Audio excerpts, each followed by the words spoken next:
bom dia. Hoje é comemorado o Dia Nacional de Luta da Pessoa com Deficiência. Essa data foi instituída em 14 de julho de 2005 pela Lei nº 11.133, um momento importante para promover os direitos das pessoas que enfrentam diariamente, além das barreiras físicas, as barreiras sociais. E para falar das lutas e conquistas, nós convidamos o advogado Cristiano, que é cego.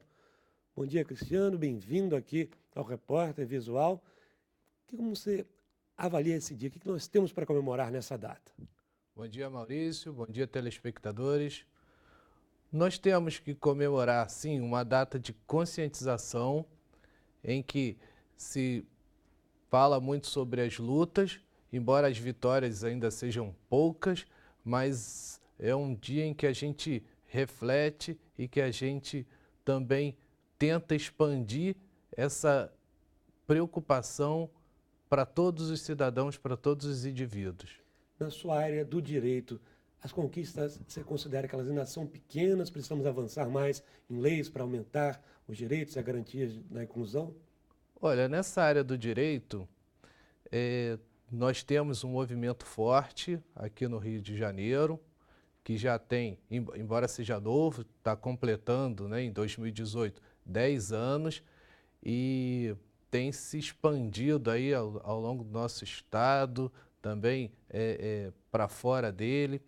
E nessa área nós temos conseguido, sim, avanços, principalmente junto ao judiciário, mostrando para os juízes, mostrando para o Poder Judiciário que as pessoas com deficiência também são partes integrantes da sociedade, que elas também frequentam os fóruns, que elas também sofrem com as injustiças que muitas vezes são sociais, governamentais. Então, os juízes hoje em dia, né, já têm tido um olhar mais voltado para a causa da pessoa com deficiência, embora, né, a gente enfrente muitas dificuldades, principalmente nos prédios mais antigos da justiça, mas com as reformas que vêm ocorrendo ao longo do tempo, a gente tem visto já fóruns com adaptações que proporcionam não somente para os advogados com deficiência, mas também para as partes estarem postulando seus direitos no Poder Judiciário com igualdade de condições. Na sua opinião, o que ainda precisa avançar em termos de legislação?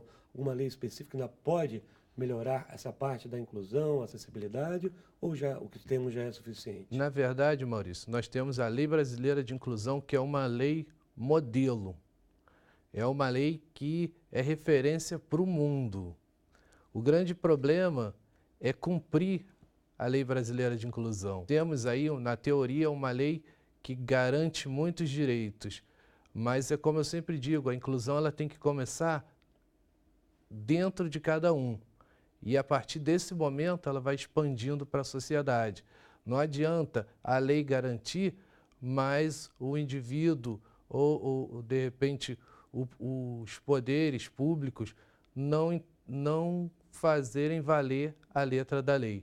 Então, em questão de legislação, eu posso dizer que a gente está bem avançado, mas a preocupação maior é cumprir essa lei. Como em muitos outros aspectos da nossa sociedade, a educação é fundamental. Uma educação básica, entrou lá no colégio, pequenininha, a criança já começa a ouvir falar sobre inclusão, sobre direitos iguais, sobre essa garantia da acessibilidade. Você acredita que podemos ter uma sociedade mais inclusiva? Isso, Maurício, é um ponto que eu bato sempre, porque além de ser advogado, eu também sou professor. E já são 14 anos. E eu sempre entro na sala de aula como professor cego de língua portuguesa e língua inglesa, já falo para os meus alunos o seguinte: vocês estão tendo uma oportunidade ótima de ter um professor cego com vocês. E muitos deles acabam tendo o primeiro contato com uma pessoa com deficiência naquele ambiente ali. Muitas das vezes eu tive alunos que disseram para mim assim: eu nunca tive contato com uma pessoa cega. E viraram alunos excelentes comigo no tratamento, queriam ser os meus protetores. E hoje em dia também, Maurício, quando a gente leva a questão da inclusão para a sala de aula, para a escola, o aluno cresce com uma visão já voltada para a inclusão. É o que acontece com os meus alunos. Muitos deles, depois de bastante tempo, já são 14 anos lecionando, eles dizem para mim: professor, como foi importante aquele momento contigo, como eu aprendi. Então, se não tivesse tido aquele contato contínuo, talvez não teria experimentado, né, aquele momento, aquele enriquecimento social. E na escola, dando prosseguimento, né, ao que você me perguntou, na escola é onde a inclusão tem tido assim, um avanço maior, pelo que eu vejo. Há 20 anos não se falava em inclusão. Há 20, 30 anos, as pessoas com deficiência, muitas delas nem iam para a escola. E hoje elas estão na escola, elas estão convivendo com seus colegas. Os professores estão tendo contatos com seus alunos com deficiência. Tem ali uma interação de pessoas com e sem deficiência que é muito enriquecedor. Então, a escola, ao meu ver, tem sido o berço da inclusão.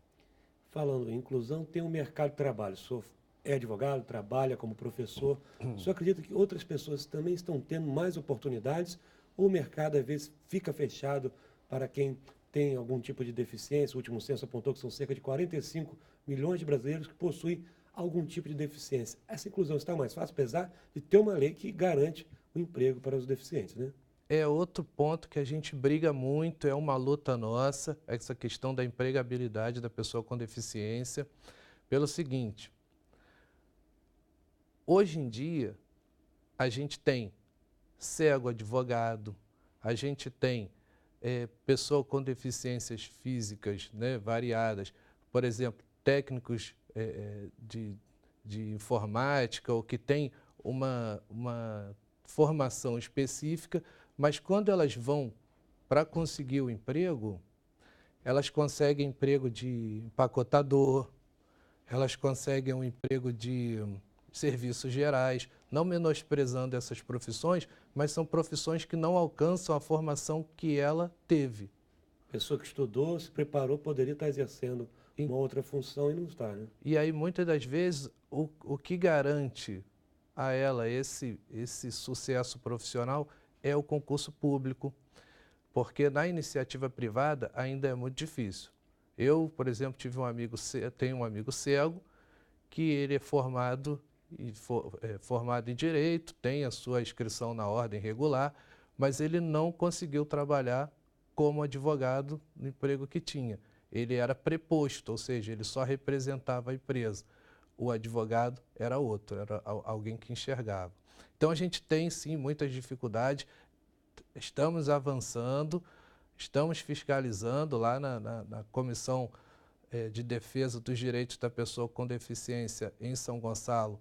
A gente fiscaliza, a gente briga por isso, mas tem muito que avançar ainda. Fala um pouquinho também desse trabalho, já que o senhor citou da comissão, qual o trabalho que é desenvolvido lá em São Gonçalo? A Ordem dos Advogados do Brasil tem uma preocupação com a sociedade. E lá em São Gonçalo nós temos uma subseção com 52 anos, mas que se preocupou em ter uma comissão voltada para as pessoas com deficiência recentemente. Então, eu tenho o privilégio de ser o primeiro diretor-presidente da Comissão de Defesa dos Direitos da Pessoa com Deficiência lá. E nós assumimos, foi um impacto muito grande, porque nós conseguimos, primeiramente, dar acessibilidade às pessoas dentro da nossa casa. Quando a gente fala de acessibilidade, a gente tem que proporcionar acessibilidade. Então, lá na Ordem dos Advogados do Brasil, a 8ª subseção, nós construímos uma rampa para as pessoas cadeirantes, nós colocamos um elevador, nós estamos com obras já pensando no piso tátil, porque nós fazemos eventos e recebemos pessoas com deficiência lá. Até um tempo atrás, eles eram, por exemplo, cadeirante era carregado, mas agora não, eles têm o elevador para subir. Agora, em agosto, realizamos um evento, lá contamos com aproximadamente 70 pessoas no auditório para debater a Lei Brasileira de Inclusão, e foi um sucesso. Estivemos lá surdos, porque temos o intérprete lá conosco. Podemos utilizar o elevador e as pessoas com cadeira de rodas estiveram presentes. Então, é um momento que tem sido muito impactante para a gente lá em São Gonçalo e tem feito a diferença. E a gente tem muito mais coisa bacana para apresentar no futuro aí para a sociedade, em prol da sociedade. Para concluir, uma mensagem rápida que o senhor poderia deixar nesse dia de luta. A mensagem que eu gosto de deixar sempre é que a inclusão começa no coração de cada um. A gente precisa se preocupar com a inclusão do outro, mas a gente também tem que se incluir na vida do outro. A inclusão é uma estrada de mão dupla. Então, nós aprendemos e nós ensinamos. Há uma troca de conhecimentos. Eu aprendo sobre os vários tipos de deficiência e ensino também muita coisa bacana para eles. É preciso ter essa troca, respeito e amor acima de qualquer coisa. Muito obrigado. Acho que todos nós acabamos aprendendo um pouquinho mais nessa boa conversa que tivemos com o senhor. Obrigado. Eu é que agradeço, Maurício, e estamos aí, estamos na luta. Vamos em frente, que a gente tem muitas vitórias para conquistar. Obrigado a todos. E o Repórter Visual termina aqui. Um bom dia e até a próxima.